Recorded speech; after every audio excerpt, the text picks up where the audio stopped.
Hi, and welcome to 3 Things in 3 Minutes. I'm Nersi. Today we are looking at Never Bring a Knife from Atlas Games. It plays 4 to 8 players and plays in about 20 minutes.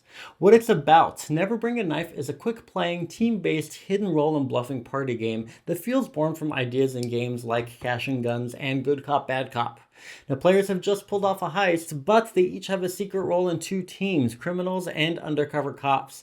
Each round, you will play cards on other players and on yourself. You'll be trying to shoot rival players and steal their money, while you're trying to protect yourself and teammates and accumulate money that'll let you heal players and look at the other players' roles.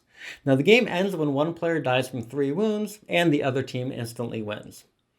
What I like, now the game's rounds are very fast and players go one at a time, but unlike many social deduction games, everyone's involved in each round by playing cards. So with these 2 features, it's really easy to get into this game and even play it several times in a row.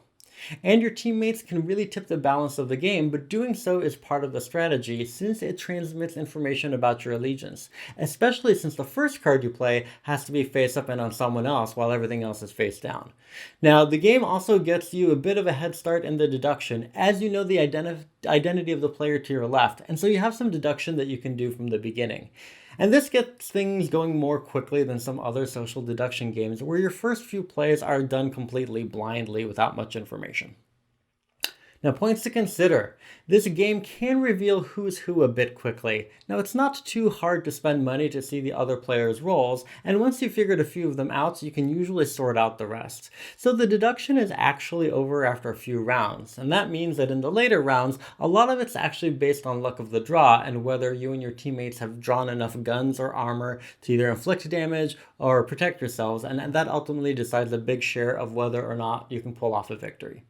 And this is particularly difficult if your teams are uneven. Now, you'll always have more roles out than there are players, so it's possible for one team to just overwhelm the other with sheer numbers rather than careful bluffing.